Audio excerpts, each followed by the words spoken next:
నమస్తే. కథా శీర్షిక రహస్యం. రచన ఈరంకి ప్రమీలారాణి గారు. చదువుతున్నది రాధిక. ఇక కథలోకెడితే, మనిషికి సంకల్ప బలం ఉంటే చాలు, దేన్నైనా సాధించవచ్చు. మంచి చేయాలనే తపన, చేస్తోంది మంచి అనే నమ్మకంతో మనం అనుకున్నది తప్పక సాధించవచ్చు. వ్యక్తిత్వ వికాస కోర్సులో భాగంగా మా ఇన్స్ట్రక్టర్ ఉపన్యాసం సాగిపోతోంది. వింటున్న నాకు విసుగ్గా ఉంది. ఈ మాటలన్నీ ఎవరికి తెలియవో? సంకల్పం ఉంటేనే సరిపోతుందా? పరిస్థితులు అనుకూలించవద్దా? అయినా ఇలాంటి మాటలన్నీ ఎవరైనా కొత్తగా జీవితంలోకి, ఉద్యోగంలోకి అడుగుపెట్టే వాళ్ళకి చెప్పాలి. నాలాగా 7 ఏళ్ల సర్వీస్, 30 సంవత్సరాల వయస్సు దాటిన వాళ్ళకి కాదు. అంతలో లెక్చర్ పూర్తయింది. బయటకొచ్చి కారు వైపు నడవసాగాను. ఎదురుగా రోడ్డుకి అటువైపు నిలబడి మిత్రుడు ప్రభాకర్ నన్ను పిలుస్తూ చెయ్యూపాడు. కారు అటువైపు పోనిచ్చాను. ఎప్పుడొచ్చా ఊరు నుండి అడిగాను వాడు కారులోకి ఎక్కాక. పొద్దున్నే వచ్చాను. ఎలా ఉంది ఊరు? మన వాళ్ళెవరైనా కనిపించారా? ఎవరూ కనిపించలేదు. అన్నట్లు శుభాంగి కనిపించడం లేదని మాత్రం తెలిసింది. శుభాంగి ఎవరా అమ్మాయి? ప్రధ్యానంగా అడిగాను. అప్పుడే మర్చిపోయావా? మన శ్రీరామ్ అక్క. గుర్తొచ్చింది. మనకి ఓ ఏడాది సీనియర్. తనే. వాళ్ళ నాన్న సంగతి తెలుసుగా, చండశాసనుడు. పైగా శ్రీరామ్ నార్త్లో ఏదో ఉద్యోగం చేస్తున్నాడని అందరూ అక్కడికే వెళ్ళిపోయారట. ఈ విశేషాలేవి నాకు పెద్ద ఆసక్తి కలిగించలేదు. ప్రభాకర్ని ఇంటి దగ్గర దించి నేను ఇంటికి వచ్చేసాను. గోపాలరావు గారు మీ గురించి ఫోన్ చేశారు అంది గీత కాఫీ ఇస్తూ. ఆయన నా గాడ్ ఫాదర్. ఈ మధ్య గుండె ఆపరేషన్ జరిగి ఇంట్లో విశ్రాంతి తీసుకుంటున్నారు. ఏదో అవసరం ఉండే ఫోన్ చేసి ఉంటారు. నేను ఒక అరగంటలో ఆయన ఇంట్లో ఉన్నాను. విక్రమ్, ఓ ముఖ్యమైన విషయం మాట్లాడాలని నేను పిలిపించాను అని నాతో మాట్లాడుతూనే భార్యను పిలిచారు. లోపల బీర్వాలో ఉన్న ఏవో కాగితాల గురించి చెప్పి తీసుకురమ్మన్నారు. ఆవిడ కాగితాలు తెచ్చిచ్చారు. విక్రమ్, ఇవి మా తాతగారు మా ఊరు శివపురంలో స్థాపించిన అనాథ శరణాలయానికి చెందిన కాగితాలు. సంస్థ పోషణ కోసం కొంత పొలం కూడా ఉంది. మా తండ్రి గారి హయాంలో కూడా శరణాలయం బాగానే నడిచింది. నేను చాలా రోజులు ఉద్యోగ బాధ్యతల్లో ఉండిపోయాను. ఇప్పుడు ఏమైనా చేద్దామంటే ఆరోగ్యం సహకరించటం లేదు. ఇక మా పిల్లలు 3 విదేశాల్లోనే ఉన్నారు. నాకు ఆ సంస్థని నడిపే ఓపిక లేదు. అది కేవలం అనాథ శరణాలయమే కాదు, బాలికల పాఠశాల కూడా. అయితే శరణాలయం సరిగ్గా నడవటం లేదని విశ్వనాథం మాస్టర్ కబురు చేశారు. చెప్తూ కాసేపు ఆగారాయన. ఇదంతా ఆలోచిస్తూ మీరు బాధపడుతున్నారా? బాధపడటం కాదు, బాధ్యత ఎవరికి ఇవ్వాలా అని ఆలోచిస్తున్నాను. నన్ను ఒక సలహా చెప్పమంటారా? మీరేమీ అనుకోకూడదు. అనుకోను, చెప్పు. ఈ రోజుల్లో ఇటువంటి సంస్థలు నడపటం చాలా కష్టం. పైగా మనం ఆ ఊళ్ళో ఉండటం లేదు. అలాంటప్పుడు మనం దాన్ని ప్రభుత్వానికి ఎందుకు అప్పగించకూడదు? ఆయన 2 నిమిషాలు మాట్లాడలేదు. నిజమే, ఆ పని నువ్వే చేసి పెట్టాలి. ఆ ఊరెళ్ళి అంతా చూడు. అక్కడ బిల్డింగ్ రిపేర్లు కావాలంటే చేయిద్దాం చెప్పారు ఆయన. అలాగే, 2 రోజుల్లో వెళ్ళి అంతా చూస్తా అని చెప్పి వచ్చాను. నేను కారులో ఒంటరిగా శివపురం బయలుదేరాను. నిజానికి ఈ ప్రయాణం చాలా విసుగ్గా ఉంది నాకు. గోపాలరావు గారు చెప్పారని మాత్రమే బయలుదేరాను. ఈ పెద్దవాళ్ళకి అన్నిటి మీద ఇంత సెంటిమెంట్ ఎందుకో అర్థం కాదు. మనం 1000 ఏళ్ళు బతుకుతామన్నట్టు ఆస్తులు, వస్తువులపై పిచ్చి అనుబంధాన్ని పెంచుకుంటూ ఉంటారు. ఎక్కడివక్కడ వదిలేస్తే జీవితం చాలా సుఖంగా ఉంటుందని అనుకోరు. ఆలోచనలాగానే కారు సాగిపోతోంది. దాదాపు శివపురం దగ్గరలోకి వచ్చేసాను. కారు ఆగిపోయింది. దూర ప్రయాణం అని అన్నీ చెక్ చేసుకునే బయలుదేరాను. ఏమైంది కారుకి? దిగి చుట్టూ తిరిగాను. ఏం జరిగిందో అర్థం కాలేదు. అలా చూస్తున్న నాకు పడమర వైపు చక్కటి దృశ్యం కనబడింది. సూర్యుడు రేపు మళ్ళీ వస్తాను అని చెప్తున్నట్టు జారిపోతున్నాడు. మేఘాలు బంగారు రంగు పూసుకుని ఆయనకు వింజామరలు వీస్తున్నాయి. ఎన్నాళ్ళయింది ఇలాంటి ప్రకృతిని చూసి? హైదరాబాద్లో ఆకాశ భవనాల మధ్య ఇలాంటి దృశ్యాలు చూడగలమా అనుకున్నాను. అప్పుడే ఏదో చప్పుడయింది. చుట్టూ చూశాను. మనసు ఎందుకో భయపడింది. చుట్టుపక్కల అన్ని పొలాలు, ఒక్క మనిషి లేడు. కానీ కారు ఆగిన చోట చిన్న ఇల్లుంది. బాపుగారి సినిమాలో ఆశ్రమంలా ఉంది. ఆ ఇంట్లోంచి ఒక్క స్త్రీ ఏదో పారేయటానికి బయటకు వచ్చింది. ఏమండి, ఇక్కడ ఎవరైనా మనుషులు దొరుకుతారా అడిగాను. దేనికి? కారు ఆగిపోయింది, కాస్త తోస్తే కదులుతుందేమో అని. ఈ వేళలో ఎవరూ ఉండరండి. నా వైపు పరిశీలనగా చూశాంది. అటు తిరిగి ఉన్నాను కాబట్టి సూర్యుడి వెలుగు నా మీద పడి నేను స్పష్టంగా కనిపించవచ్చు, కానీ ఆమె ఎవరో నేనైతే సరిగ్గా చూడలేకపోతున్నాను. మీరు విక్రమ్ కదూ అడిగింది ఆమె సంతోషంగా. అవును, నేను మీకు తెలుసా? నన్ను గుర్తుపట్టలేదా? నేను శ్రీరామ్ అక్కని, శుభాంగిని. గుర్తుపట్టాను. అవును, నువ్వు ఇక్కడున్నావేమిటి? ఆశ్చర్యపోతూ అడిగాను. ఇదే నా ఇల్లు. అలాగా, బాగుంది అంటూ నా కారు వైపు చూశాను. అది అలసిపోయి ఉంటుంది, నీతో పాటు కాస్త రెస్ట్ తీసుకు బయలుదేరుతుందిలే. నువ్వు మంచిళ్ళు తాగుదువు గాని రా అందామె చొరవగా.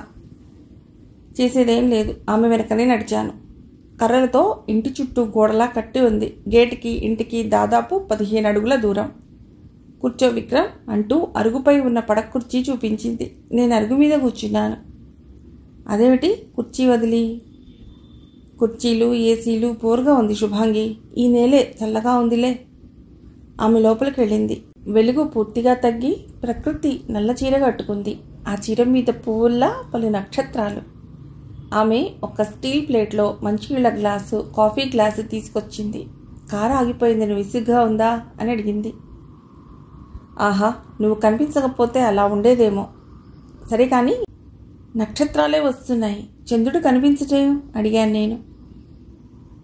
ఇంకా 2 రోజుల్లో అమావాస్య. ఈ టైంలో చంద్రుడు ఎలా కనిపిస్తాడు? చంద్రుడిని చూడాలంటే నువ్వు తెల్లవారుజామున లేవాలి. ఏమిటో మా సిటీ జీవితాలు ఎంతో ప్రశాంతంగా హాయిగా ఉంది ఇక్కడ. ఈసారి గీతని పిల్లల్ని తీసుకురావాలి మీ ఇంటికి. అప్పుడే ఎందుకులే. ఇంతకీ మీ శ్రీమతి పేరు గీత. ఆవిడ ఉద్యోగం చేస్తారా? పిల్లలెందరు? ఏం ఉద్యోగం చేస్తున్నావు నువ్వు? శుభాంగి ప్రశ్నలన్నింటికీ జవాబులు చెప్పాను. తర్వాత అన్నాను, కాఫీ చాలా బాగుంది. అన్నట్టు నువ్వు కనిపించడం లేదని ఎవరో చెప్పారేమిటి? ఎవరు చెప్పారు? ప్రభాకర్. గుర్తు రాలేదా? మీ తమ్ముడు శ్రీను, నేను, ప్రభాకర్, భాస్కర్. అవునవును, కాస్త లావుగా బంతిలా ఉండేవాడు. వాడే ప్రభాకర్. ఇప్పటికీ అలాగే ఉన్నాడులే అన్నాను నవ్వుతూ. ఇంతకీ మీ వాళ్ళెవరూ కనిపించలేము. చుట్టుపక్కలంతా పొలాలే తప్ప ఇళ్ళు లేవు ఇక్కడ. నాకు పెళ్ళయింది విక్రమ్. ఇది నా భర్త ఇల్లు. అలాగా, మరి ఆయన ఏం ఉద్యోగం చేస్తారు? ఆయన నేను విడిపోయాం. ప్రస్తుతం ఒంటరిని. నాకేదో మనసులో గుచ్చుకున్నట్టయింది. వీళ్ళ కుటుంబం మొదటి నుండి ఆర్థిక ఇబ్బందుల్లో ఉండేది. కానీ ఇలా వ్యక్తులందరూ విడిపోవటం ఏమిటి? శ్రీరామ్ నార్త్లో ఉన్నాడని విన్నాను. అవును, మా వాళ్ళందరూ అక్కడికే వెళ్ళిపోయారు. శ్రీను గంగాపురంలో ఉంటున్నాడు. పోనీ నీకు సాయంగా ఉండవచ్చుగా. అతను అక్కడేం చేస్తున్నాడు? ఎవరి దగ్గరో గుమాస్తాగా చేస్తున్నట్ట. నేను పెళ్లి చేసుకున్నానని అందరికీ నా మీద కోపం. వాళ్ళని అంత వ్యతిరేకించి మరి ఈ పెళ్లి ఎందుకు చేసుకోవాల్సి వచ్చింది? మా నాన్న రైసు మిల్లులో గుమాస్తాగా చేసేవారు. అతడు ఆ మిల్లుకి ధాన్యం తీసుకువచ్చే లారీ డ్రైవర్. ఓ, ప్రేమ వివాహం అన్నమాట. అంత మాట ఎందుకులే.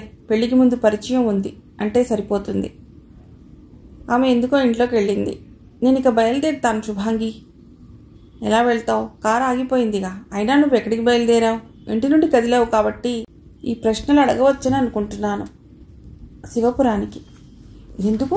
ఎవరింటికి? అనాథ శరణాలయం గురించి మాట్లాడటానికి. విశ్వనాథం మాస్టర్ ఇంటికి.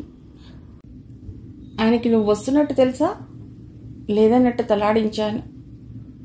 ఎంత లేదన్నా నువ్వు వెళ్ళేటప్పటికి రాత్రి 10 గంటలు అవుతుంది. ఆ రాత్రి వేళ వెళ్ళి మాస్టర్ని ఇబ్బంది పెట్టడం ఎందుకు? పైగా అక్కడ హోటల్స్ అవి ఉండవు. మాస్టారి భార్య చనిపోయారు. ఆయన ఒంటరిగా ఉంటున్నారు. చాలా రోజులకు కలిశాం. ఉండిపో, కబుర్లు చెప్పుకుందాం. తెల్లవారుజామునే వెడదువు గాని అంది శుభాంగి. నిజమే, బయలుదేరే ముందు ఇవన్నీ ఆలోచించలేదు. ఆమె లోపలికి వెళ్ళింది మళ్ళీ.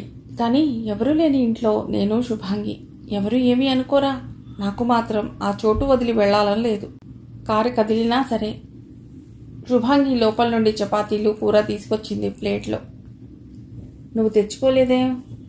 నువ్వు వచ్చిన ఆనందంలో నాకేమీ తినాలని లేదు. అయినా నాకు శక్తినిచ్చేది ఇటువంటి భోజనం కాదు విక్రమ్. ఆ అనాథ శరణాలయాన్ని ఒక దారిలో పెట్టు. నాకు చాలా చాలా సంతృప్తి కలుగుతుంది. ఆ శరణాలయం గురించి నీకు తెలుసా? దానితో నీ సంబంధం? చెబుతాను. కొన్ని పరిచయాలు ఎందుకు జరుగుతాయో, అవి ఎలా పరిణమించి మన జీవితాల్ని మార్చేస్తాయో తెలియదు విక్రమ్. దరిద్రులకు సంతానం ఎక్కువ ఉంటుందో, సంతానం ఎక్కువ కావటం వల్ల వాళ్ళు దరిద్రులుగా మారతారో అర్థం కాదు. మా నాన్నకి స్థిరమైన ఉద్యోగం లేదు. ఆఖరికి ఈ ధాన్యం మిల్లులో గుమాస్తాగా చేరాడు. ఆయనకి ఆదాయం సరిపోదు. అవసరాలు తీరక కుటుంబంలో అందరికీ అసంతృప్తి. తన నిస్సహాయతను కోపంగా మార్చి ఆయన మా అమ్మ మీద చూపించేవాడు. దానితో మా అమ్మకి అనారోగ్యం. అప్పుడప్పుడు నేను మా నాన్నకి మిల్లుకి భోజనం పట్టుకెడుతూ ఉండేదాన్ని. అలా ఈ లారీ డ్రైవర్తో పరిచయం ఏర్పడింది. పెళ్లి మాట తెచ్చింది మొదట తనే. ఆరోగ్యం, ఆదాయం ఉన్న అతడిని చేసుకునేందుకు నాకేం అభ్యంతరం కనిపించలేదు. కాకపోతే మా కులాలు ఒకటి కావు. ఇంట్లో చెప్పావా? ఏమన్నారు? ఏమంటారు? అందరు తల్లిదండ్రుల్లాగానే అరిచారు. నాన్న కోపం వచ్చినప్పుడల్లా మా అమ్మకి పడే దెబ్బలు నాకు పడ్డాయి. అయినా అతడిని నేను వదులుకోదలుచుకోలేదు. నువ్వు చెప్పకపోయినా నాకు ఒకటి అర్థమైంది, అతడు అందగాడని. అందం ఒకటే కాదు, నాకు 30 దాటిన ఇంట్లో పెళ్లి మాటే వినబట్టం లేదు. కట్నం ఇచ్చినా పెళ్లి చేసే స్థితిలో మా వాళ్ళు లేరు. అయినా సాంప్రదాయంగా పెళ్లి చేసుకుని మా అమ్మ నాన్న ఎన్నడైనా అనురాగంగా ఉన్నారా? కలవాల్సింది మనసులు గాని కులాలు కావు. సింపుల్గా మా పెళ్లి జరిగిపోయింది. అతడు ఇంటికి కావలసినవన్నీ కొన్నాడు. 2 పక్షులు గూడు కట్టుకునేందుకు పుల్లలన్నీ జత చేసుకోవడం గుర్తొచ్చింది. పెళ్ళైన 15 రోజుల వరకు ఇలా సాటి లేని జంట అన్నట్టు ఉన్నాం. తర్వాత పెళ్ళయిందని ఫ్రెండ్స్ పార్టీ అడుగుతున్నారంటూ అర్ధరాత్రి ఇంటికి వచ్చాడు. ఆ మర్నాడు పేకాడి చాలా రోజులైందంటూ రాత్రి 2 గంటలకు వచ్చాడు. ఆ తర్వాత వారం పొరుగురి జాతరలో ఎవరో అమ్మాయి పరిచయం అయిందని తెల్లవారి వచ్చాడు. ఆమె చెప్పడం ఆపేసింది. బహుశా ఆ లాంతరు వెలుగులో నా మొహం ఎర్రగా కావటం గమనించిందేమో. వినడానికి అసహ్యంగా ఉంది కదూ? లేదు లేదు, బాధగా ఉంది. అతి కొద్ది కాలంలోనే అతడిని నమ్మకం పోగొట్టుకోవటం. ఏ అనుభవం అయినా అది మంచిదైతే ఆనందంతో మతిపోతుంది, చెడ్డదైతే ఆవేదనతో మతిపోతుంది. ప్రస్తుతం 2వ స్థితిలో ఉన్నాను. తాగుడు, దెబ్బలాటలు మామూలైపోయాయి. అటువంటి పరిస్థితుల్లో అతడు తాగి లారీ డ్రైవ్ చేసుకుంటూ యాక్సిడెంట్ చేశాడు. అదృష్టవశాత్తు లారీ కింద పడిన వ్యక్తి చనిపోలేదు. కాళ్లు లేని అవిటివాడయ్యాడు. ఓనర్ ఇతడిని పనిలోంచి తొలగించాడు. ఇంట్లో సరుకులైపోసాగాయి. బిల్లు కట్టలేదని కరెంటు తీసేశారు. జీవితం చీకటి కావటం అంటే ఏమిటో అర్థమైంది. అతడు ఏవేవో ఉద్యోగ ప్రయత్నాలు చేస్తున్నాడు, కానీ అవి కలిసి రాలేదు. నేను కూలి పనికి వెళ్ళటం మొదలెట్టాను. నువ్వు కూలి పని చేయటమా? ఏదైనా ఉద్యోగం? అన్నాడు విక్రమ్. 10th 3 సార్లు పోయినా నాకెవరిస్తారు ఉద్యోగం? ఇక కుట్లు, అల్లికలు లాంటివి కూడా నాకు చేత కావు. అందుకే ఎందరు పనిచేసినా ఒకరికి పని దొరికే పుష్పక విమానం లాంటి కూలి పనిలో చేరిపోయాను. 4 రోజులు 2 పూట్ల భోంచేశాక అతడికి ఈ ఆదాయం ఎక్కడిది అని అనుమానం వచ్చింది. తర్వాత నువ్వు కూలి పనికి ఎడుతున్నావా అని అడిగాడు. అవునన్నాను. అంటే నా మొగుడు చేతగానివాడు, నన్ను పోషించలేకపోతున్నాడు అని అందరికీ చెబుతున్నావన్నమాట అన్నాడు. లేదు, అలా చెప్పడం మనం లోకు కావడం తప్ప మరొకటి కాదని నాకు తెలుసు అన్నాను. ఆ తర్వాత ఇన్ని తెలుసున్న దానివి ఆ పనెందుకు చేస్తున్నావు అన్నాడు. కూలి పని చేయడం తప్పు కాదు. ఇల్లు గడవాలంటే ఎవరో ఒకరు పని చేయాలి. మీకొక ఉద్యోగం దొరికే వరకు నన్ను పని చేయనివ్వండి అన్నాను అతడితో. నిన్ను ఇంట్లో కూర్చోమని చెప్తున్నానా అని రెట్టించాడు. మరి మనం ఏం తింటాం అని అడిగాను. ఏదో ఒకటి తిందా, లేకపోతే చద్దాం అన్నాడు. ఇంతమంది ఇంత కష్టపడి బతుకుతోంది చావలేక కాదు, బతికి ఏదో సాధించాలని. కూలి పని చేయటం నేరం కాదు, మీరు రండి అన్నాను. ఏమన్నాడు? ఇంత బతుకు బతికిన నన్ను కూలి పని చేయమంటావా అంటూ అతడి చెయ్యి బలంగానే నా చెంపని తాకింది. అది 2-3 సార్లు. చాలు, జీవితంలో ఆఖరి అవమానం కూడా అయిపోయింది. అంతవరకు అతడి మీద ఉన్న కాస్త గౌరవం కూడా పోయింది. ఏమనుకున్నాడో ఏమో, బయటికి వెళ్ళిపోయాడు. నా ఉద్యోగం మాత్రం నేను మానలేదు. 3 రోజులు బాగానే ఉన్నాను. నీకు ఆశ్చర్యంగా ఉంది కదూ, భర్త కోసం బెంగ పెట్టుకోకుండా నేను నిశ్చింతగా గడపటం. లేదు లేదు, అక్కడ భర్త మరొకరా అన్నది కాదు, వాళ్ళు మనల్ని బాధ పెట్టిన తీరు. అవును, ఈ 3 రోజుల్లో శివకి ఒకడు పరిచయం అయ్యాడు. పేరు రాజారాం. స్నేహితుడి భార్య అనే మర్యాదైనా లేకుండా వాడు నా వైపు చూసే చూపులు నాకు నచ్చలేదు. ఇద్దరూ కలిసి డబ్బు సంపాదించే ప్లాన్లో ఉన్నారు. అదేమిటో నేను మొదట్లో పట్టించుకోలేదు. కానీ మన అవసరం ఉన్నప్పుడు మన ప్రయత్నం లేకుండా విషయాలు వాటంతటవే తెలుస్తాయి. ఒకరోజు రాత్రి వాళ్ళిద్దరూ ఇదిగో ఇదే వరండాలో కూర్చుని తాగుతున్నారు. వాళ్ళ మాటల్లో అనాథ శరణాలయాన్ని దోచుకోవాలనుకుంటున్నారని అర్థమైంది. ఈ రాజారాం ఆ శరణాలయం వాచ్మెన్. వాడి భార్య అక్కడ వంటలు చేస్తుంది. ఆ సంస్థకి ఉన్న 5 ఎకరాల పొలం కాజేయాలని వీళ్ల ప్లాన్. ఆ సంస్థకి ట్రస్టీలు వాళ్ళు లేరా? తెలియనట్టే అడిగాను. ఉన్నారట. ఆయన చాలా రోజులు ఈ దేశంలో లేట. మన కళ్ళ ముందే మనం చూస్తుండగానే మన స్థలాలు పొలాలు కబ్జా అయిపోతున్న రోజులివి. మారుమూల ఊళ్ళో ఉన్న శరణాలయాన్ని పట్టించుకునేదెవరు? ఇన్నాళ్ళు నా భర్త అంటే కోపమే ఉండేది. ఇప్పుడు అసహ్యంగా ఉంది. ఇన్నాళ్ళు ఇతడి అలవాట్లు ఇతడిని మాత్రమే పతనం చేసేవి. ఇప్పుడు అనాథ పిల్లలకి అన్యాయం జరుగుతోంది. ఇదంతా ఎవరికి చెప్పాలో తెలియలేదు. చదువుకున్నవారు, నాకు కాస్త పరిచయం ఉన్నవారు విశ్వనాథం మాస్టారు. వెళ్ళి ఆయనకు చెప్పాను. ఆయన వృద్ధులు. అయినా నేను చెప్పింది శ్రద్ధగా విన్నారు. 2 రోజుల తర్వాత నేను చేసిన పని అతనికి తెలిసొచ్చింది. ఏమైంది? మళ్ళీ మా ఇద్దరికీ ఘర్షణ. భార్య అంటే ఎలా ఉండాలో రాజారాం భార్యని చూసి నేర్చుకో అని అతని ఉచిత సలహా. ఈ ఏడాదిలో ఆ శరణాలయం నుండి 2 పిల్లలు మాయమయ్యారు. నా భర్త 2 రోజులు ఇల్లు కదల్లేదు. ఆ రాత్రి రాజారాం మళ్ళీ వచ్చాడు. నేను వినకూడదని దూరంగా మాట్లాడుకున్నారు. ఇలా వీళ్ళు మాట్లాడుకున్న ప్రతిసారి ఆ శరణాలయంలో ఏదో జరుగుతోంది. ఈసారి ఏ ఘోరం జరక్క ముందే ఆపాలి. మాస్టారితో కాదు, సర్పంచ్తో కూడా చెప్పాలి అనుకుంటూ ఓ నల్ల దుప్పటిని కప్పుకుని ఊళ్ళోకి బయలుదేరాను. 4 అడుగులు వేశానో లేదో తలపై దెబ్బ పడింది. అప్పటి నుండి వాళ్ళంతా ఒకటే మంటలు. తలకు దెబ్బ తగిలినప్పటి నుండి ఎక్కువగా పనిచేయలేకపోతున్నాను. మాస్టారు ఆ పిల్లని రక్షించే ప్రయత్నాలు చేస్తున్నారని మాత్రం నాకు తెలిసింది. శుభాంగి, నేను ఒక మాట అడగనా? ఏ సంబంధమూ లేని ఆ శరణాలయం గురించి నీకెందుకు బాధ? మరి అదే శరణాలయం గురించి నువ్వెందుకు వచ్చావు? ఆ సంస్థ అధిపతి గోపాలరావు గారు నా గాడ్ ఫాదర్. ఆ సంస్థకి ఈ పిల్లలకి అన్యాయం చేసేవాడు నా భర్త. ఒక్క మాటలో చెప్పాలంటే మనం ఇంతసేపు మాట్లాడుకున్న విషయానికి సంబంధించి నువ్వు ఒక వెలుగువైతే నేను ఒక చీకటిని. నా భర్త వల్ల నేను ఇలా ఏమీ చేయలేకపోతున్నాను. నువ్వైనా ఆ సంస్థకి ఏదో ఒక సహాయం చెయ్యి. ఇంతకీ టైం ఎంత అయింది? 11 గంటలు అవుతోంది అన్నాను వాచి చూసి. అలాగా, ఇంక నిద్రపో. తెల్లవారుజామున లేద్దాం. నేను అరుగు మీదే మంచం వేసుకుని నిద్రపోయాను. విక్రమ్, తెల్లవారుతోంది, బయలుదేరుతావా? అబ్బా, ఇంకాసేపు నిద్రపోని గీత అన్నాను. నేను గీతని కాదు, శుభాంగిని నవ్వుతూ అంది. వెంటనే లేచి కూర్చున్నాను. ఐఎమ్ సారీ అన్నాను. పర్వాలేదు, ఇదిగో కాఫీ. టైం చూశాను. తెల్లవారుజామున 4:30 గంటలు అవుతోంది. నిజానికి ఇంకాసేపు అక్కడే ఉండాలని ఉంది. కానీ శుభాంగి మొహంలో ఏదో బాధ. ఎప్పుడు వెళ్ళిపోతానోనన్న ఫీలింగ్. కాఫీ తాగి కార్ స్టార్ట్ చేశాను. చిత్రం, అది వెంటనే స్టార్ట్ అయింది. చెప్పానుగా నీ కారుకి విశ్రాంతి అవసరమైందని అందామె. వెళ్ళొస్తాను శుభాంగి. వెళ్ళి హైదరాబాద్ క్షేమంగా చేరుకో. విజయ్ వస్తూ. కారులో చల్లటి గాలి స్నేహపరిమళంలా వీస్తోంది. నేను శివపురం వెళ్లేసరికి 5:30 గంటలు అవుతోంది. వెళుతూనే అనాథ శరణాలయం ఎక్కడుందో కనుక్కుని వెళ్ళాను. అది ఎంత అనాథో అర్థమైంది. ఆ ఇంటిపై పిచ్చి ముక్కలు, ఆవడలో గడ్డి, ఒకవైపు పడిపోయి ఉన్న ప్రహరీ గోడ, కరెంటు లేదు. నేను కారు దిగలేదు. అలాగే కార్ని మాస్టారింటికి పోనిచ్చాను. ఆయన నన్ను గుర్తుపట్టడం చాలా కష్టమైంది.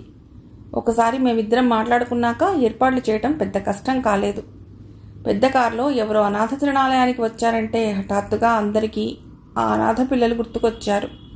మాస్టార్ని దగ్గర పెట్టుకుని పనులు మొదలెట్టారు. గంటలో తాపీ మేస్త్రీలు, సున్నం వేసేవాళ్లు, ఇతర పనివాళ్లందరూ వచ్చేశారు. వంట వాళ్ళని రప్పించాను. సరుకుల్ని తెప్పించాను. ఆ భవనం పాతదే అయినా ప్లాన్ బాగుంది. దాదాపు 50 మంది పిల్లలు 6 నెలల వయసు నుండి 14 సంవత్సరాల వయసు వరకు ఉన్నారు.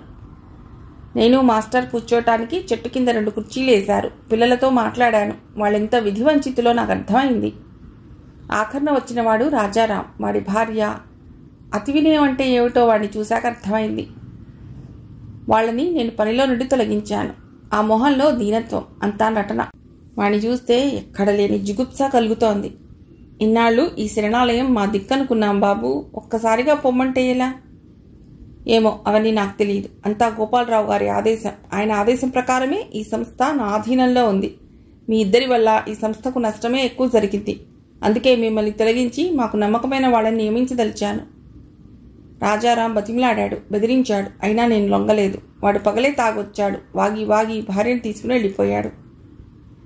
ఏం మాస్టారు, నేను వీడిని పంపించేయడమే మంచి పని కదూ? మంచిదే, కానీ ఇప్పుడు ఈ సంస్థని ఎవరు చూస్తారు? మీకంటే బాధ్యత, నమ్మకం గల వాళ్ళు ఎవరుంటారు మాస్టారు? నేనా? చూసావుగా, నిన్ను గుర్తుపట్టడానికే ఎంతో సమయం పట్టింది. సేవా సంస్థలు నడిపే ఆరోగ్యం, చాకచక్యం నాకు లేవు. పైగా మా అబ్బాయి, కోడలు సింగపూర్ నుండి రాగానే నేను వాళ్ళతో వెళ్ళిపోతాను. కానీ ఆ వాచ్మెన్ వెళ్ళిపోగానే ఆ పిల్లల మొహాల్లో ఏదో రిలీఫ్ కనపడుతోంది మాస్టారు అన్నాను. ఇద్దరం ఆలోచనలో ఉన్నాం. ఇంతలో స్వీట్ హాట్తో భోజనం రెడీ అయింది. పిల్లలతో పాటు నేను, మాస్టారు అక్కడే తృప్తిగా భోంచేశాం. పిల్లలు అక్కడ చెట్టు కింద ఆడుకుంటున్నారు. పదండి మాస్టారు, మిమ్మల్ని ఇంటి దగ్గర దింపుతాను. మీరు కాసేపు నిద్రపోదురు కానీ. కారు వద్దు, ఇక్కడే ఉండని, దగ్గరేగా, నడిచి వెడదాం. ఒక వారం వరకు పర్వాలేదు విక్రమ్, నేను చూడగలను. నువ్వు సర్పంచ్ వాళ్ళతో మాట్లాడి ఒక కమిటీని ఏర్పాటు చేయి. ఆ నమ్మకమైన మనిషి దొరికింది మాస్టారు, ఉత్సాహంగా అన్నాను. ఎవరు? శుభాంగి. ఇంకెక్కడి శుభాంగి విక్రమ్? మాస్టర్ నా వైపు జాలిగా చూశారు. అలా అంటారే మాస్టారు? నీకు తెలియదు కదూ, శుభాంగి చనిపోయి 6 నెలలు అయింది. నేను రోడ్డు మధ్య స్థాణువులా నిలబడిపోయాను. మాస్టారి మాటలు ఎక్కడో దూరం నుండి వినిపిస్తున్నట్టున్నాయి. ఒక్కసారి నా దగ్గరికి వచ్చి ఈ శరణాలయం గురించే మాట్లాడింది. ఆ తర్వాత కొద్ది రోజులకే వాళ్ళ ఇల్లు అంటుకుని సజీవ దహనమైపోయింది. ఆ భర్త ఏమయ్యాడో తెలియదు. బహుశా ఆమె చనిపోవడం తట్టుకోలేక ఎటో వెళ్ళిపోయి ఉండాలి. ఏమైనా ఈ శరణాలయాన్ని ఒక దారికి తేవాలనే ఆమె సంకల్పం గొప్పది. నేను ఉత్తరం రాయటం, నువ్వు రావటం. అవును, ఆమె సంకల్పం గొప్పది. కారు ఆ ఇంటి ముందే ఎందుకు ఆగిందో ఇప్పుడు అర్థమైంది. గీతని, పిల్లల్ని తీసుకొస్తానంటే ఎందుకు వద్దందో కూడా తెలిసింది. తెల్లవారుజామున నన్ను ఎందుకు పంపించిందో బోధపడింది. విక్రమ్, అలా నిలబడిపోయావేమిటి? ఏం జరిగింది? మాస్టారు భుజం తడుతున్నారు. ఏం లేదు. శుభాంగి నీకెలా తెలుసు? తనకే ఈ బాధ్యత ఇవ్వాలని అసలు నీకెందుకు అనిపించింది? మాస్టార్కి నిజం చెప్పాలని అనిపించలేదు. శుభాంగి నాకు మాత్రం కనిపించటం, మాట్లాడటం ఒక మధుర జ్ఞాపకం. ఆ జ్ఞాపకాన్ని ఎవరికీ పంచాలని లేదు.